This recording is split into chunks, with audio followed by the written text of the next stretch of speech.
Hey everyone, it's Teaser back with another video. I have a second Sega Game Gear here that I picked up a few days ago. This one's in much nicer condition, at least on the outside.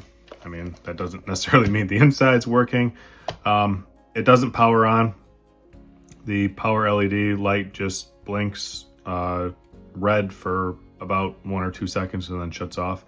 But we know what the problem is. The problem are those caps on the power board as well as the main motherboard. So let's get this open and take a look.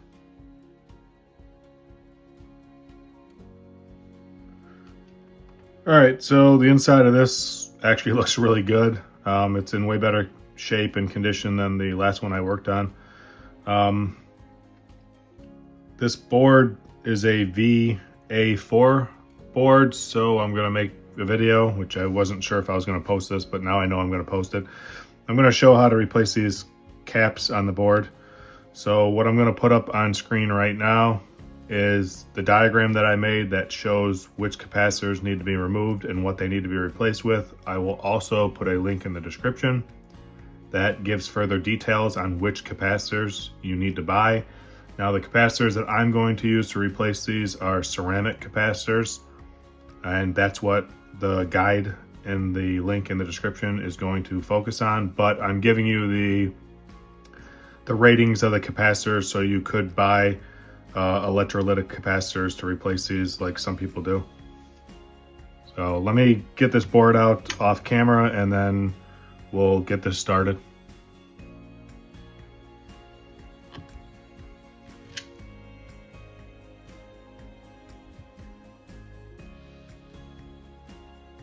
All right, with the motherboard pulled out of the case, we can go ahead and get these capacitors replaced. There's a total of 16 capacitors on this board that need to be replaced. I will go ahead and show the diagram that I created again right now.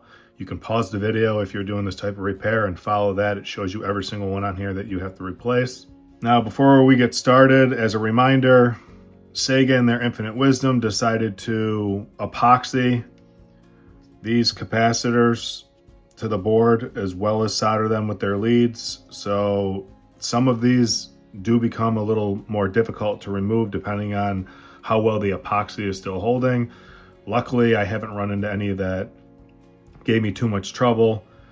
And due to the age of the epoxy, I think the vast majority of these out there will be rather simple to remove. But as I did in my previous video on the other Sega Game Gear, I'm going to demonstrate how to remove one of these in real time so that you can see that, and I can just show you what I do. And then the rest of them I will remove on camera, but I'm going to speed up that footage because I think this gets boring when all you're watching me do is remove old capacitors and it takes 20 minutes. So let me get my fume extractor set up. You are going to want a fume extractor, or if you don't have a fume extractor, at least set up a fan that's blowing these fumes away from you. These capacitors are disgusting. I don't know what's burning off, but you touch them with a soldering iron, you get way more fumes and a way more potent smell of some chemical burning than you do with like these types of capacitors, for example. So you're gonna definitely want to protect your lungs there. All right, so I have my fume extractor started up. That's that noise you're gonna hear. And I'm just gonna take off this capacitor right here to demonstrate how to do this. So let's grab some flux and put it on here. A lot of these have leaked out and I can see that there's corrosion on the pads. And I'm gonna call it electrolytic juice. I don't know what the official term is, but it's smelly and it burns off and it's not good, so don't breathe this crap in. So what I like to do with these is touch the leads and heat this up. And usually what happens is the epoxy just lets go because of the heat.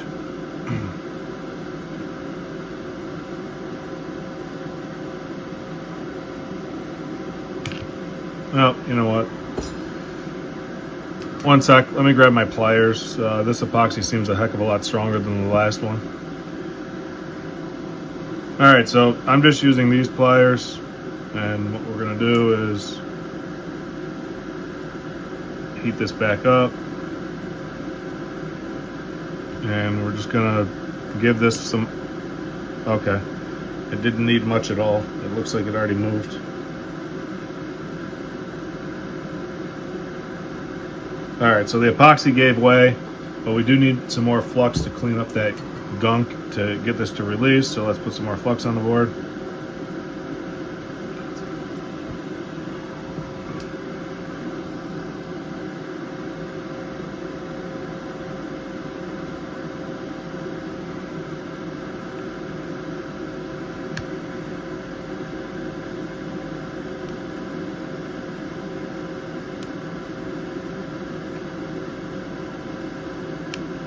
Yeah, this solder is not in good condition, but that's okay.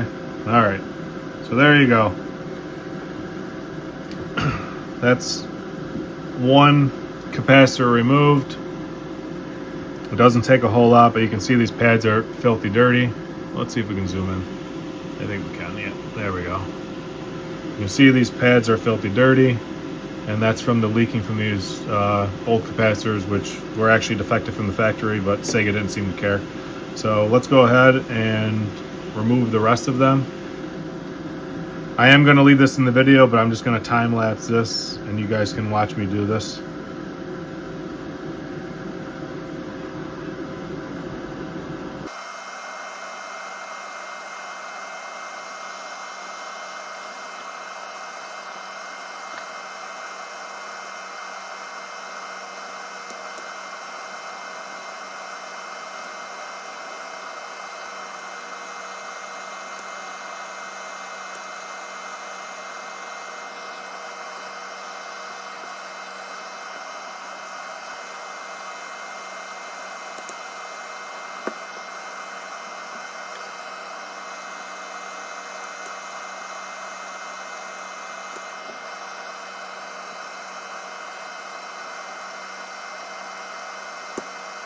Rut Roh. Yep, that sometimes happens, guys. That outer plastic shell will break away.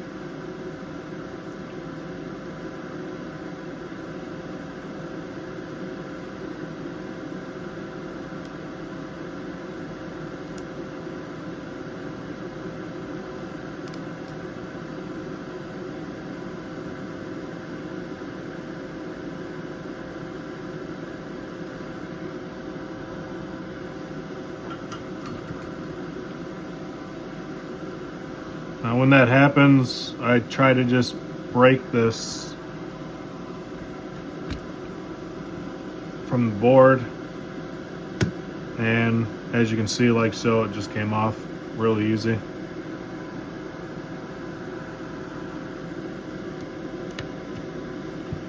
And it's extremely brittle, so sometimes you can take a little pry tool and you might be able to get underneath this to lift this up. This one seems like it's pretty stuck in place, so I'm just going to leave it. It doesn't matter if that stays on the board. It's not worth damaging the printed circuit board to remove that. If you really want it gone, you're probably better off burning it off with a soldering iron. I'm not going to do that because I don't really care, so we're just going to leave it in place.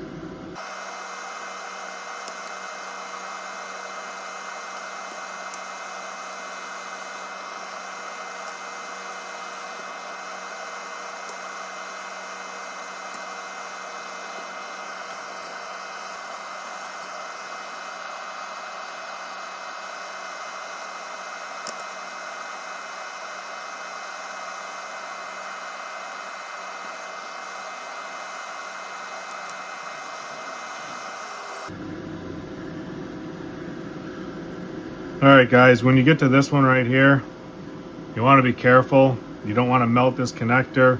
You could remove this connector from the board. I'm not going to do that because these are old and brittle and they tend to break, and I don't want to have to replace that. So just be cautious when you're around here with your soldering so you don't melt this and you don't touch this. So this is a rubber boot for the backlight for the display. You don't want to melt that. We're just going to come in here and do the best that we can. So just be cautious when you're doing this one.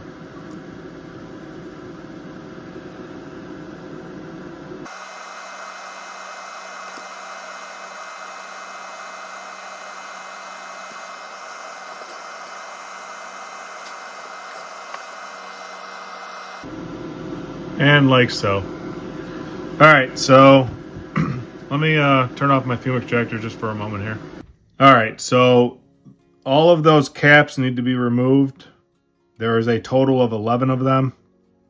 And then once those are done, the last capacitors we need to remove is this one right here, this small little guy right here, this small little guy right here, and then the one next to it. So those 4 capacitors are different than the 11 other that are on this board. Actually, a correction, there's 12 of these capacitors. So the last 4, making a total of 16, are different. So these ones right here can be removed by heating up both sides with a soldering iron.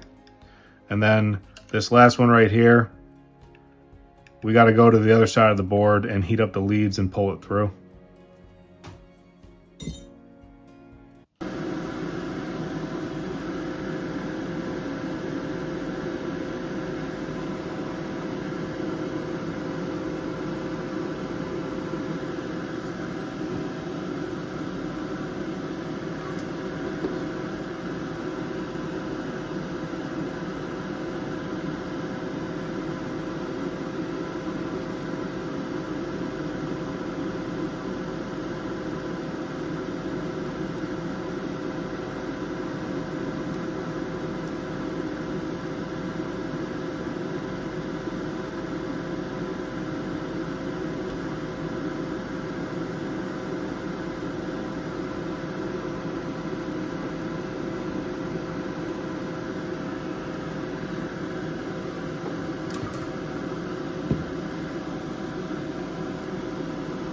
Something else I want to point out with these capacitors, like the one I just removed, they have rather large pads. If you pull up on these, you will rip these pads from the printed circuit board, and then you're going to have to repair the trace using a wire or something. So don't pull up on these. Just use your soldering iron. They have 2 little legs here, as you can see. And what you want to do is just heat up this leg and pull up on one side, and then heat up the other leg and pull up on the other side, and go slow. Don't use a whole lot of force. Sometimes you're actually better off using a hot air gun for these. I'm not going to use that because I know a lot of people don't have access to those, so I want to show that this can be done with a soldering iron. They do have a specialty soldering iron that has 2 probes specifically made for these. So if you're having difficulty, you may want to look into getting one of those, but don't pull up. You will definitely rip these pads from the board. All right, let's move on and let's get these other ones removed.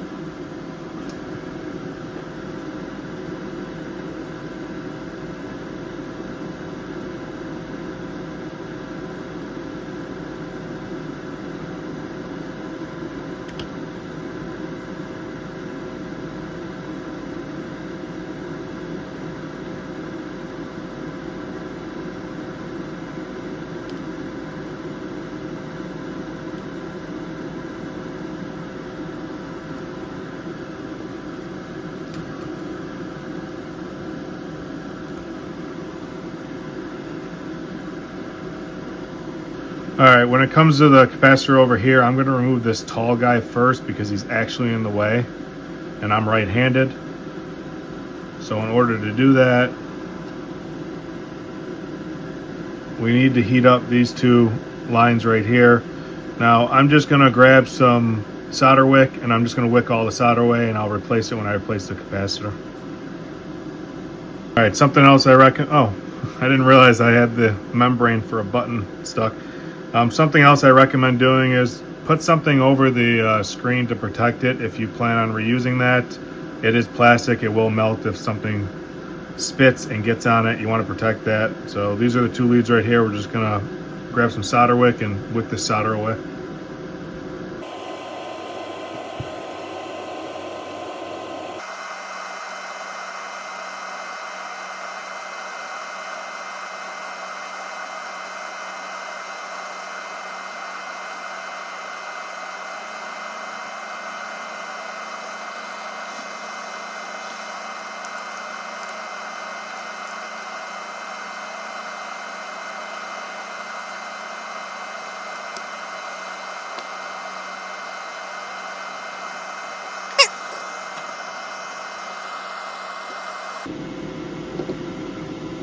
So you should be able to see this, hopefully.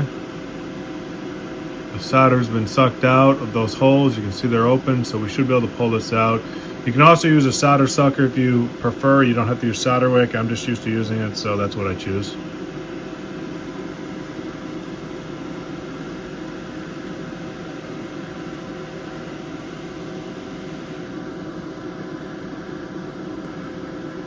Alright, and then we're just going to come around front and wiggle this, and it should come loose, and it did.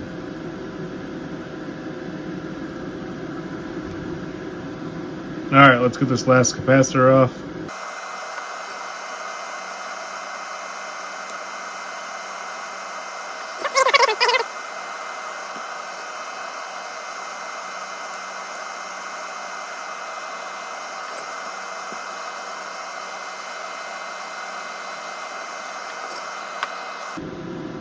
All right, so there you guys go. Those are all the caps. I've removed them. I'm going to clean up this board with some isopropyl alcohol and a Q-tip. I'm not going to do that on camera. You guys have seen me do that a bunch of times, so I'm going to do that off camera. We'll be right back, and then we'll start getting these replaced. All right, so now it's time to get the replacement caps put back on here. I'm only going to show one of these in real time, and that's going to be this replacement ceramic cap that is replacing a electrolytic capacitor, this one right here. So you can solder these in place here as long as you line these up. There is no polarity on these ceramic capacitors, so you don't have to worry about the positive or negative side. We just got to get them lined up with the holes and get this soldered in place, which might be more difficult than I anticipated. I didn't intentionally plan on doing this. I actually had purchased some of these electrolytic capacitors from Mauser, but they messed up and never sent them to me. So here I am trying to do the repair with this one, which seems to be something that a lot of people online are doing. So let's see if I can make it work for myself. Alright, so the first thing I'm going to do is I threw on some flux on here, and I'm going to put some fresh solder. And in order to make this work, I'm going to have to put enough solder that we got some nice round peaks. Otherwise, we're not going to be able to get the ceramic cap soldered in place. And that's really why you should be buying the electrolytic capacitors for this that have the positive and negative leads, because they're a lot easier to put in this type of position.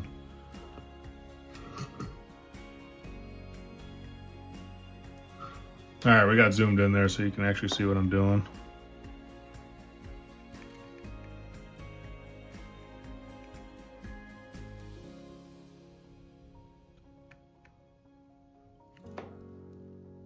And I'm just adding some solder to these holes.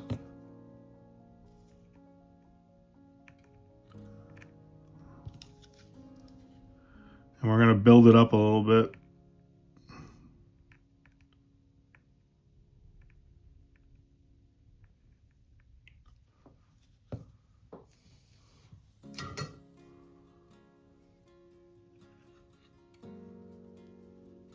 Like so.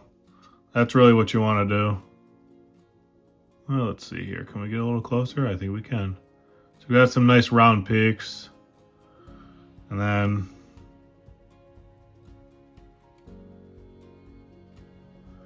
we're just going to come in with this capacitor.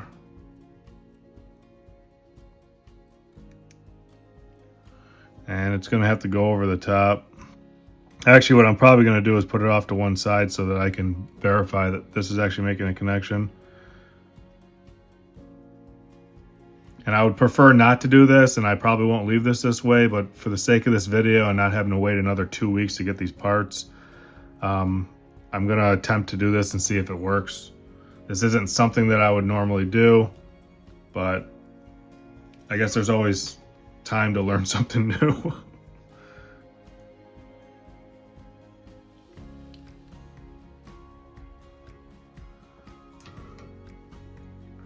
So let's throw some flux on here.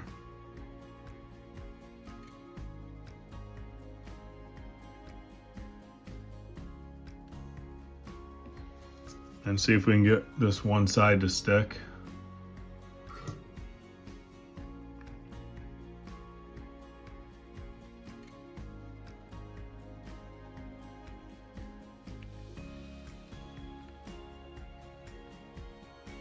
And we did. Okay, that was simpler than I thought it was going to be. Now let's see if we can get the other side.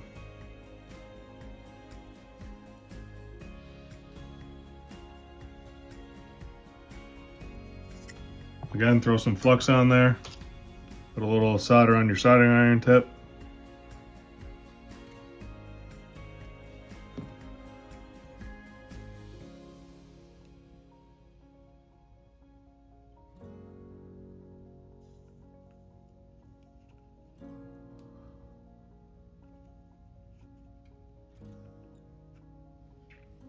I don't know if this is actually going to work.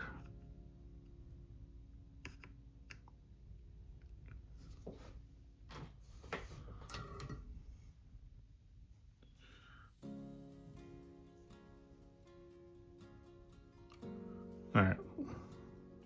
I don't actually know if this is soldered in place or not. I can't tell.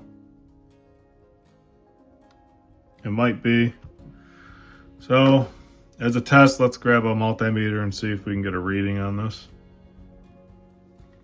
Alright, so this is the ground pad right here. I got my black probe on. Alright, so that's soldered. And what we should see, well, if I could get this in the frame, we should see a reading from the other side. And we do. So we should be okay. We can move on. All right, I'm gonna do the rest of these, but I'm gonna speed up the video because I don't think it's very interesting to watch me install these, and that was really the only one that isn't intended to be there on the board. The rest of them, it's a standard installation. So let's get moving here. As a reminder, if you guys are doing this repair and you need to know which capacitors are replaced, I have a diagram on my website. The link is in the description. There's a picture. I've circled everything and labeled it, and there's additional information in the post.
And these pads over here don't have much solder left from when I removed the old capacitors, so I'm going to re-tin them before trying to attach these new capacitors.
right, so this one, and this one are all 10 UFs.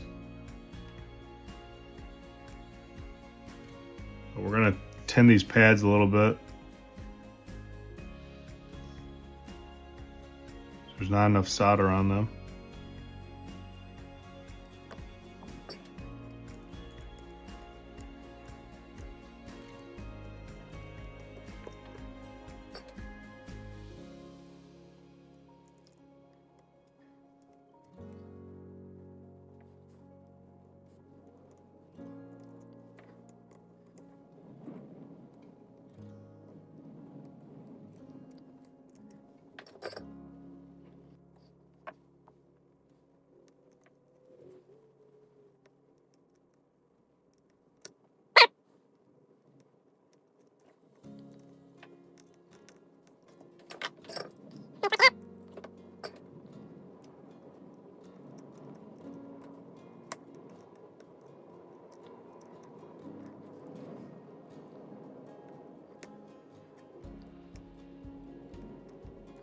All right, I believe we got that in place.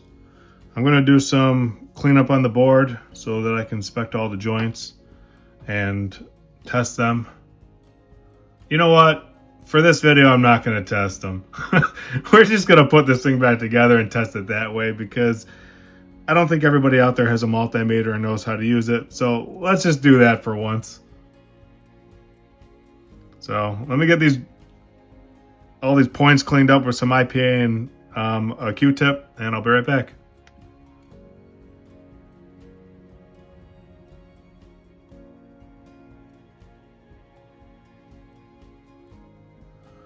All right, I got it back in the case, and we just got what we need hooked up without it fully reassembled, just to test this. I usually don't do things this way, but heck with it, let's do it this way.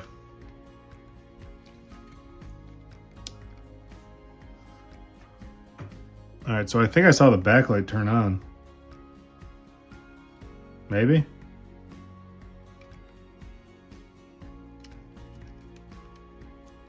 But I don't hear anything. Nope, nope, nope, the backlight did not turn on. Uh-oh. We got the same problem we had before.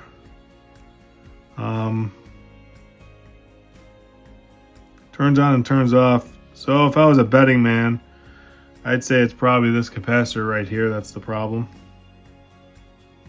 So this is why I normally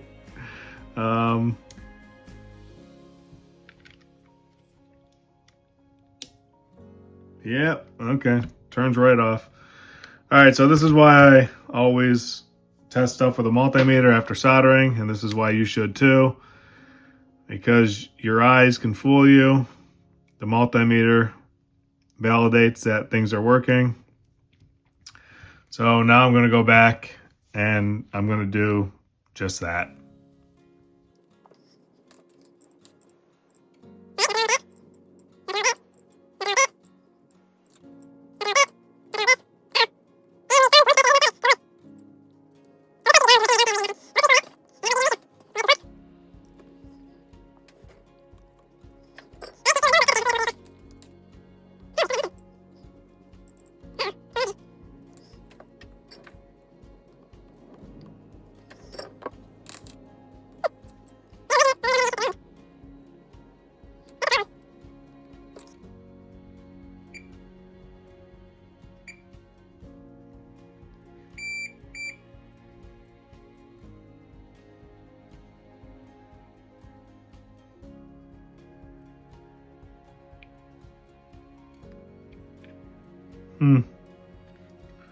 We don't get it. Oh, we do get a reading from that. Never mind.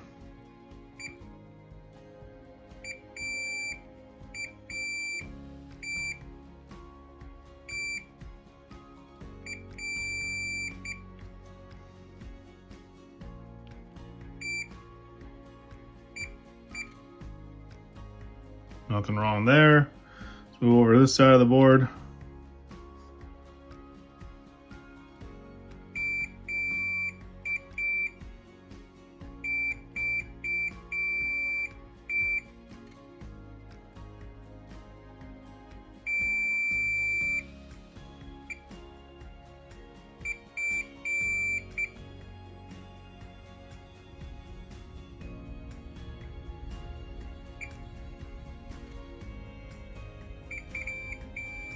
All right, so there's nothing wrong with any of those capacitors over there. The only capacitor that seems to have an issue, well, it might be this one too.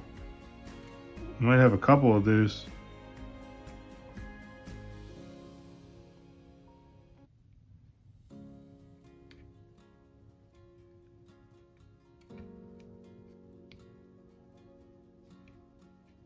Well, now we're getting no reading. What's going on here?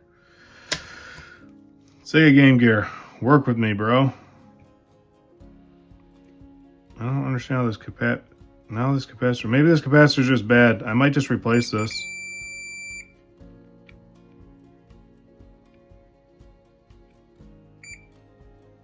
Yeah, I don't know how we're not getting a reading with this.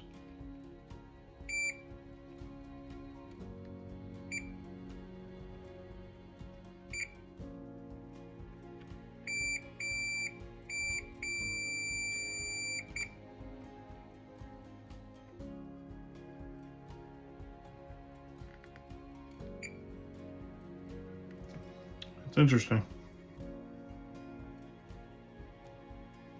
All right, I'm going to replace this capacitor off camera. It's not unusual to get a capacitor and have it be bad, so let's assume this is. And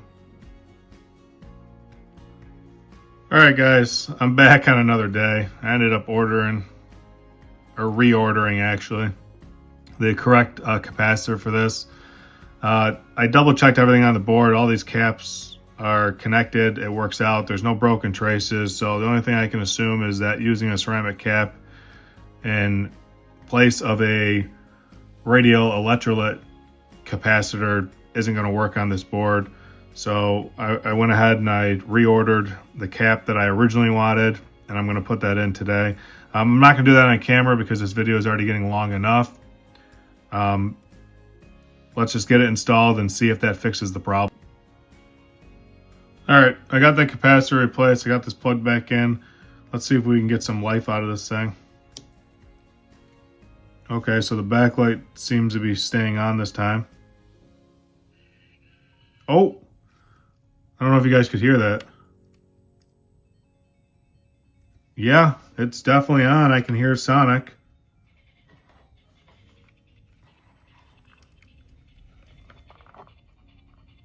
All right, so the display doesn't work on this one. I see this a lot, but that's okay. I don't need the display.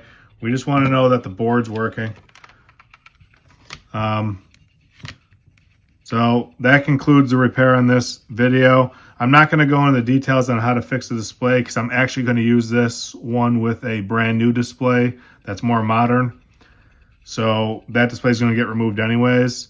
But the reason why the audio is so low, and I don't know if you guys can even hear that on the video, it's because I didn't recap the audio board, but I'll do that, and then that means we have a working motherboard, power board, and audio board, and we can use this for a future video to get a more modern screen put into a Sega Game Gear. Anyhow, that's the video.